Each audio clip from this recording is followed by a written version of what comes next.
Hello everyone, Vaunred1 here, and this is my late review for Shadow Warrior 2. I've been busy with stuff. I was going to have this out like in January, but it's been crazy, so I'm going to do this game first, and then I'll do Gravity Rush 2 next.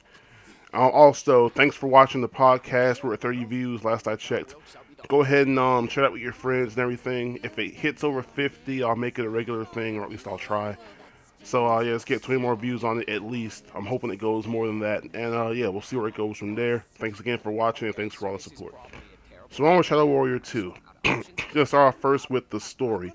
The story in this game is pretty average to say the least. I mean, there's nothing here special or stand out. Even when I bought this, I knew that was going to be the case. The first game story wasn't even all that.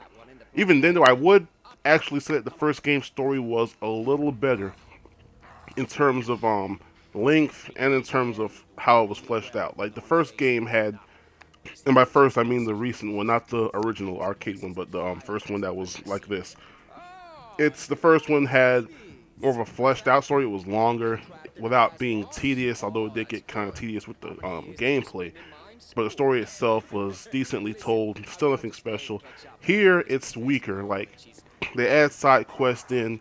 It's got almost an open world type feel to it, and that honestly just makes the story weaker by default. So I feel like they didn't really need to do that. It helps for gameplay, but it kind of weakens up the story.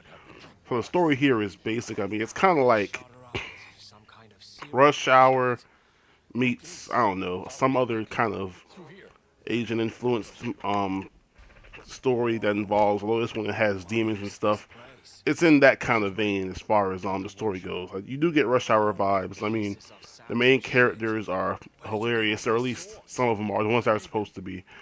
And overall, the story is good enough to want you to keep playing, so that you want to see what happens in the end. Um, Pacing here is pretty good. I mean, like I said, it's open world, so there are side missions, and I was doing a lot of side missions in this game. I think I did all of them. If I missed one, it's because I didn't see it on the map. But I think I did all of them. Might be some more. I'm still doing some levels now, but overall, decent enough to get the job done, but not good. I would say average at best, especially the ending. The graphics in this game are fantastic. It's very bright, vibrant, and colorful. The polygon count on some of these characters could be a little higher. I'm only saying that because it's actually noticeable. Like not here per se, but a character that's a major part of the game later on. The polygon count on her specifically is very weird. Like almost like PS3 quality character models, and even some PS3 games have better character models than that. Man, I mean, this is kind of like an indie game in a way. I mean, Devolver Digital published it. Flying Wild Hog is the dev. I don't know. I feel the graphics could have been not the graphics. The character models could have been better because that's all that really stands out. The environments look fantastic. The weapons look fantastic. All the effects look great. It's just the character models don't look as detailed as they should. But other than that, like I said, the foliage is great. Trees, wind, everything looks fantastic. I'm running this on my 1070, and it runs pretty good. I'm getting over 60 frames maxed out for like 9/10 of the time. When a lot of crazy stuff happens, the frame rate will drop, and sometimes it drops low. Like I'm talking 40, maybe even 20 frames low. It depends on. It's only random times. When it drops down to like 20, it's only for like a second after some crazy shit just happened. But other than that, perfectly solid. Above 60 at all times.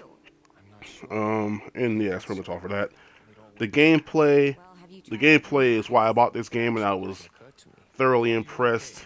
And this is definitely a good sequel.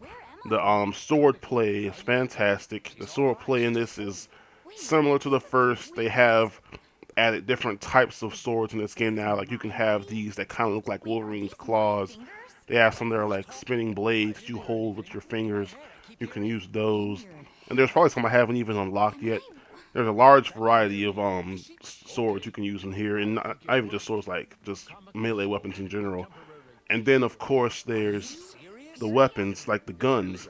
And here they went all out. There are like at least 40 different types of guns you can get, and you can modify all your weapons with these I forgot what they're called. They're like gems, kind of. And you can upgrade their specs to make them even better. Like there's a basic assault rifle, looks like a basic M4. I don't know guns for sure, but it looks like a basic M4. Then they have the futuristic version of it, because there is a futuristic city here in this game, which is my favorite area of the game. Like playing there is just awesome. It's like playing a cyberpunk type game with a sword, and even the sword, there are basically three types of weapons. I just said the basic, which like the M4 for example. Then there's the sci-fi version, which even the swords and melee weapons have that kind. Like there's a sword with a glowing edge, and when you slice with it, it puts out an energy blast, so you can attack from a distance with a sword. And then there's the demon version of all the weapons, like a demon sword and a demon machine gun. I forgot what it's called, but there was this demon assault rifle I used for most of the game. It was freaking awesome. And I don't have any footage of it here because I don't really have any footage anymore, but I think the videos on my channel where I played it before shows it. But yeah, those are pretty much the best weapon. Like the default is the weakest, of course. The futuristic one is good, and then the demon one is the best version to have. And then you can go in and level up the weapons, so it gets even better. I can't think of anything different they did with the combat itself. I mean, you're still just shooting stuff, slicing at stuff. No precision for like how to take out one or anything. It's still fun though. It's very fun. The gunplay will take a while to get used to. I was using a controller. This game has native DualShock 4 support, so bravo to Flying Wild Hog for doing that. I'm glad more devs are doing that on PC. The gunplay at first was very weird. Like I was like, oh boy, this feels like there's a dot above the gun as far as aiming, and being precise with it at first was almost impossible. Eventually I got used to it. You have to be very patient with it at first, then you'll get used to the accounting for where the dot goes. You can be specific, be very accurate from a distance or up close. And they have all kinds of weapons in this game. You have the shotguns, assault rifles. I don't think there was any pistols. There's like machine pistols, rocket launchers. There's a chainsaw, which I never actually used. There's another version of it that was the demon version. A whole bunch of stuff in this game I never used. Like I don't even have all the weapons yet, but it's crazy how much there are. So I'm probably gonna go back and just. I'm doing some DLC now. This Way of the Wang DLC that was, I think it was free. I'm playing that now. Hope I can go in and unlock more stuff. But yeah, overall the weapons in here are great. The gameplay is fantastic. That's what I expected, if not better. So overall, the pros of this game are the graphics, even though there are a few problems with the character models. The cities look awesome. The sci-fi city is freaking amazing. I can't wait to go back there again. The gameplay is fantastic. Like literally, if you want a game just for the gameplay alone, this is definitely it. The gameplay here is very solid, fun, and just overall makes you feel like a goddamn superhero kind of. Along with the characters that are also a positive of this game. Some of these jokes are like very immature, of course, because I mean the main character's name is Lo Wang, so you can tell what kind of game this is from that. But it's still kind of funny just to see some of the stuff that he says when he reacts to things happening. Story once again was one of the weak points. Overall, it was decent enough to make you want to keep playing, but not good enough to make you like don't want it to end or anything like that. And also the campaign length is actually kind of short because I played through all the story and I think all the side missions. I don't know for sure. I think I did because I went to every check mark I saw or exclamation mark I saw along the way of the game. And when the credits rolled, I only had 12 hours. Now for all the side missions that I think in only 12 hours, that's kind of disappointing. So I'd say it's kind of too short in that regard. But maybe I missed stuff. Hopefully I did.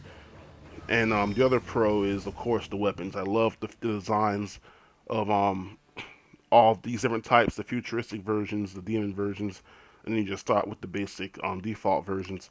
The swords are good. The Wolverine claws are awesome. They even had some sci-fi versions of those, and those were freaking awesome. So yeah, overall, I'd give this game an 8 out of 10. I recommend it on sale. Right now, it's only on PC. I think it's coming to PS4 and Xbox One in March. I think it's only 40 bucks on Steam normally, so it shouldn't be too much on console. I don't know what price it'll be actually. I'll look it up and put it in the video. Should be 40 on console too. But yeah, I'd recommend it on sale. I mean, if you want a good game with great gameplay now, like as soon as you can, yeah, go ahead and pay the 40 for it. I paid, how much did I pay for it? I paid like 30, or my bad, 20 something dollars because Steam had goofed and like they had an Overwatch collection on sale, and I ended up getting it for 27 something when it's normally like 40. So I'm actually gonna look at it.